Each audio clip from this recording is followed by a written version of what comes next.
ನೇತ್ರಾವತಿ ನದಿ ತೀರದಲ್ಲಿ ನೂರಾರು ಶವ ಹೂತಿಟ್ಟ ಕೇಸ್ಗೆ ಸಂಬಂಧಪಟ್ಟಂತೆ ಹೈಕೋರ್ಟ್ ಕದ ತಟ್ಟಿರೋದು ಬುರುಡೆ ಗ್ಯಾಂಗ್.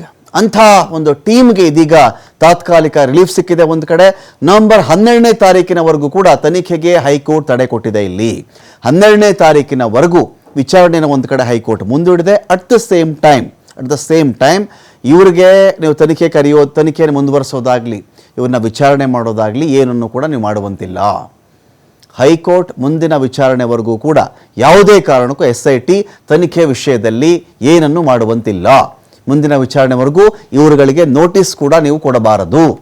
ಅರ್ಜಿದಾರರಿಗೆ ಕಿರುಕುಳ ಕೂಡ SIT ಕಡೆಯಿಂದ ಆಗಬಾರದು ಅಂತ ಹೇಳಿ ಹೈಕೋರ್ಟ್ ಇಲ್ಲಿ ಸೂಚನೆ ಕೊಟ್ಟಿದೆ. ಗಿರೀಶ್ ಮಟ್ಟಣ್ಣನವರ್, ಮಹೇಶ್ ಶೆಟ್ಟಿ ತಿಮರೋಡಿ, ಟಿ ಜಯಂತ್ ವಿಠಲಗೌಡ ಸಲ್ಲಿಸಿದಂಥ ರಿಟ್ ಅರ್ಜಿ ಇದು. ಧರ್ಮಸ್ಥಳ ಠಾಣೆಯ FIR 39/2025 ಇದನ್ನು ರದ್ದು ಮಾಡಿಬಿಡಿ ಸ್ವಾಮಿ ಅಂತ ಕೂಡ ಇವರು ಅರ್ಜಿಯಲ್ಲಿ ಕೇಳಿದ್ರು. ಪ್ರಕರಣದ ತನಿಖೆಗೆ ತಡೆ ಕೊಟ್ಟಿದೆ ಹೈಕೋರ್ಟ್ ಇಲ್ಲಿ ನವೆಂಬರ್ 12ನೇ ತಾರೀಕಿನವರೆಗೂ. ನ್ಯಾಯಮೂರ್ತಿ ಮೊಹಮ್ಮದ್ ನವಾಜ್ ಅವರಿದ್ದಂಥ ಪೀಠದಿಂದ ಈ ಒಂದು ಆದೇಶ ಹೊರಬಿದ್ದಿದೆ. ಅರ್ಜಿದಾರರ ಪರವಾಗಿ ಹಾಗಾದರೆ ವಕೀಲ ಬಾಲನ್ ಏನು ಕೇಳಿಕೊಂಡ್ರು ಅಂತ ಪ್ರಶ್ನೆ ಇಲ್ಲಿ. ಅರ್ಜಿದಾರರ ಅಹವಾಲುಗಳೇನಿದ್ವು, ಅವರ ಕೋರಿಕೆ ಏನಿತ್ತು, ಬೇಡಿಕೆ ಏನಿತ್ತು ಅಂತ ನೋಡಿದಾಗ 9 ಬಾರಿ ಈಗಾಗಲೇ ನೋಟಿಸ್ ಕೊಟ್ಟು ನಮ್ಮ ಕಕ್ಷಿದಾರರನ್ನು ಇವರು ವಿಚಾರಣೆ ಮಾಡಿದ್ದಾರೆ. ಯಾರ ಕಕ್ಷಿದಾರರು? ಇದೇ ವಿಠಲಗೌಡ, ಇದೇ ತಿಮರೋಡಿ, ಮಟ್ಟಣ್ಣನವರು, ಎಕ್ಸೆಟ್ರಾ. ಇಷ್ಟೂ ಜನರನ್ನು ಕೂಡ ಒಂದಲ್ಲ ಅಂತ 9 ಬಾರಿ ಕರೆದು ನೋಟಿಸ್ ಕೊಟ್ಟು ವಿಚಾರಣೆ ಮಾಡಿದ್ದಾರೆ. FIR ಅಲ್ಲಿ ಇಲ್ಲಿ ಯಾರು ಇದ್ದಾರಲ್ಲ ಇವರೆಲ್ಲರೂ, ಇವ್ರು ಯಾರನ್ನು ಆರೋಪಿಗಳಂತಾನೆ ಇವ್ರು ಕರೆದಿಲ್ಲ ಸ್ವಾಮಿ. FIR ಇವ್ರು ಮಾಡಿದ್ದಾರಲ್ಲ, ಇವರೇ ಮಾಡಿರ್ತಕ್ಕಂಥ FIR ಅಲ್ಲಿ ಮಹೇಶ್ ಶೆಟ್ಟಿ ತಿಮರೋಡಿನೋ ಅಥವಾ ಗಿರೀಶ್ ಮಟ್ಟಣ್ಣನವರೋ ಅಥವಾ ವಿಠಲಗೌಡನೋ ಇನ್ಯಾರೋ ಇವರನ್ನು ಯಾರನ್ನೂ ಅಕ್ಯೂಸ್ಡ್, ಇವರು A3, A4, A5, A7, A10 ಈ ಥರ ಇವ್ರು ಯಾರು ಆರೋಪಿಗಳಂತಾನೆ ಇವರು ಉಲ್ಲೇಖ ಮಾಡಿಲ್ಲ. ಖುದ್ದಾಗಿ ನೋಟಿಸ್ ಕೂಡ ಕೊಟ್ಟಿಲ್ಲ. ಇವರು ಆರೋಪಿಗಳೇ ಅಲ್ಲ ಅಂತ ಹೇಳಿದ್ಮೇಲೆ ಇವ್ರಿಗೆ ಯಾಕೆ ಈ ಥರ ಮಾಡ್ತಾ ಇದ್ದಾರೆ? ಇವರು ಆರೋಪಿಗಳಲ್ಲ ತಾನೇ ಇವರು. ಹಾಗಾಗಿ ಇವ್ರಿಗೆ ನೋಟಿಸ್ ಕೊಟ್ಟು ವಿಚಾರಣೆ ಮಾಡೋದು ಯಾಕೆ? ಜೊತೆಗೆ ಖುದ್ದಾಗಿ ಬಂದು ನೋಟಿಸೇ ಕೊಡಲ್ಲ ಸ್ವಾಮಿ, ವಾಟ್ಸಪ್ಪಲ್ಲಿ ನೋಟಿಸ್ ಕಳಿಸ್ಬಿಡೋದು, ಇಮೇಲಲ್ಲಿ ನೋಟಿಸ್ ಕಳಿಸ್ಬಿಡೋದು ಮಾಡ್ತಾ ಇದ್ದಾರೆ. BNSS ಸೆಕ್ಷನ್ 35/3 ಇದರ ಅಡಿಯಲ್ಲಿ ಸಮನ್ಸನ್ನು ಜಾರಿ ಮಾಡ್ತಾ ಇದ್ದಾರೆ ಇವರು. SIT ಸಮನ್ಸ್ ಕೊಟ್ಟಿರುವುದೇ ಕಾನೂನು ಬಾಹಿರ ಆಗಿಬಿಡುತ್ತೆ ಸ್ವಾಮಿ. ಈ ಆರೋಪಿಗಳಲ್ಲದವರಿಗೆ ಸಮನ್ಸ್ ಕೊಡಕ್ಕೆ ಬರುತ್ತಾ?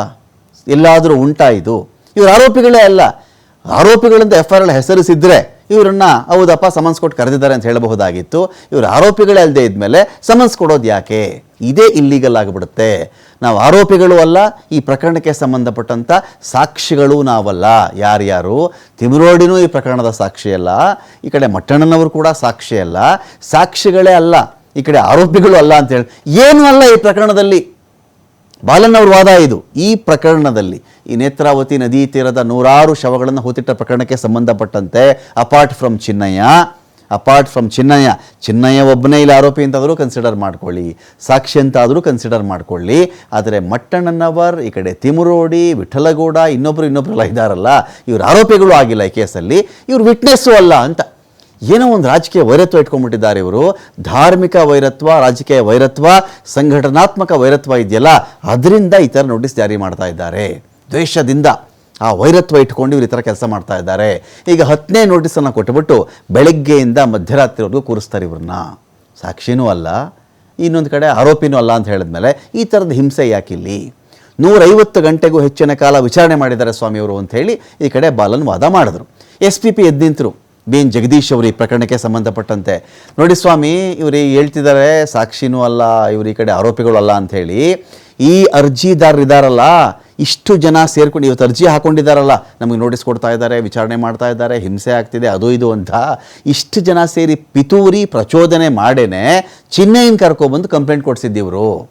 ಇವರ ಪ್ರಚೋದನೆ ಮೇರೆಗೆ ಚಿನ್ನಯ್ಯ ಬಂದು ಕಂಪ್ಲೇಂಟ್ ಕೊಟ್ಟಿದ್ದು.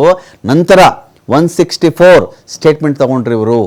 ಅರ್ಜಿದಾರರ ಮೇಲೆ ಇದೇ ಚಿನ್ನಯ್ಯ ಇವತ್ತಿಗೆ ಆರೋಪ ಮಾಡಿದ್ದಾನೆ, ಇವರೆಲ್ಲ ಸೇರಿಕೊಂಡು ನನ್ನ ಕೈಲಿ ಹಿಂಗೆ ಅರ್ಜಿ ಹಾಕ್ಸ್ಬಿಟ್ರು ಅಂಥೇಳಿ, ನನಗೆ ದೂರು ಕೊಡಿಸಿದ್ರು ಅಂಥೇಳಿ ಚಿನ್ನಯ್ಯ ಸ್ಟೇಟ್ಮೆಂಟ್ ಇದು. ಸೆಕ್ಷನ್ ಅಂದರೆ 164 ಸ್ಟೇಟ್ಮೆಂಟನ್ನು ಕೊಡಬೇಕಾದ್ರೆ ಇವರೆಲ್ಲ ಸೇರಿ ನನಗೆ ಹಿಂಗೆ ಮಾಡಿದ್ರು ಅಂತ ಅರ್ಜಿದಾರ ಇಲ್ಲಿ ಹೇಳಿದ್ದಾನೆ. ಯಾರು? ದೂರುದಾರ. ಇವರ ಈಗ ಯಾರ್ಯಾರು ಅರ್ಜಿ ಹಾಕೊಂಡಿದ್ದಾರೆ ಬಿಟ್ಬಿಡಿ ಅಂತ ಹೇಳಿ ಅವನು ಆರೋಪಿನೇ ಹೇಳಿರೋದಿಲ್ಲಿ. ಧರ್ಮಸ್ಥಳ ಗ್ರಾಮದ 20 ಕಡೆ ಆಗಿದ್ದು ಪರಿಶೀಲನೆ ಮಾಡಿದ್ದೀವಿ. ಈಗ ಆರೋಪಿಗಳನ್ನಾಗಿ ಇವರಿಗೆ ನೋಟಿಸನ್ನು ಕೂಡ ಕೊಡಲಾಗಿದೆ. ದಾಖಲು ಮಾಡಿರುವ FIRನಲ್ಲೇ ತನಿಖೆ ಮುಂದುವರೆಸಬಹುದು ಅಂತ ಸುಪ್ರೀಂ ತೀರ್ಪಿದೆ. ಯಾವೊಂದು FIR ಅವತ್ತಿಗೆ ಬರೆದಿದ್ರಲ್ಲ, ಆ FIR ಅಲ್ಲಿ ಮಟ್ಟಣ್ಣನ ಹೆಸರಿರಲಿಲ್ಲ, ತಿಮಿರೂಡಿ ಹೆಸರಿರಲಿಲ್ಲ, ವಿಠ್ಠಲಗೌಡ ಹೆಸರಿರಲಿಲ್ಲ. ಇದೇನು ಬೇಕಿಲ್ಲ ಸ್ವಾಮಿ. ಒಮ್ಮೆ ಒಂದು FIR ಆಗಿರುತ್ತಲ್ಲ, ಆ FIR ಅಲ್ಲೇ ತನಿಖಾ ಕಾಲದಲ್ಲಿ ಕಂಡುಬಂದ ಮಾಹಿತಿಗಳ ಆಧಾರದ ಮೇರೆಗೆ ಮುಂದುವರೆದು ಬೇರೆ ಹೆಸರುಗಳು ಬಂದಲ್ಲಿ ಹಾಗೆ ತನಿಖೆ ಮಾಡಬಹುದು ಅಂತ ಸುಪ್ರೀಂ ಕೋರ್ಟ್ನ ತೀರ್ಪೇ ಇದೆ. ಇದಕ್ಕೆ FIR ಹೆಸರಿಲ್ಲ ಅಂತ ಹೇಳಿ ಇವರನ್ನು ತನಿಖೆ ಮಾಡಬಾರ್ದು ಅಂತ ಏನಿಲ್ಲ. ಸೆಕ್ಷನ್ 35 ಸಬ್ ಕ್ಲಾಸ್ 3 ಇದರಡಿಯಲ್ಲಿ ನೋಟಿಸ್ ಜಾರಿಗೊಳಿಸಿದ ಬಳಿಕ ಅರ್ಜಿದಾರರು ಬಂದೇ ಇಲ್ಲ. ಇದರಲ್ಲಿ ಈಗ ಹೊಸದಾಗಿ ಸೆಕ್ಷನ್ 35 ಸಬ್ ಕ್ಲಾಸ್ 3 ಅಡಿಯಲ್ಲಿ ನೋಟಿಸನ್ನು ಜಾರಿ ಮಾಡಿದ್ದೀವಿ, ಏನು ತಪ್ಪಿದೆ ಇದರಲ್ಲಿ ಅಂತ ಹೇಳಿ ಒಂದು ಕಡೆ ಇಲ್ಲಿ SIT ಪರವಾಗಿ ವಕೀಲ BN ಜಗದೀಶ್ ಅವರು ಕೂಡ ಇಲ್ಲಿ ವಾದವನ್ನು ಮಂಡಿಸಿದ್ದಾರೆ.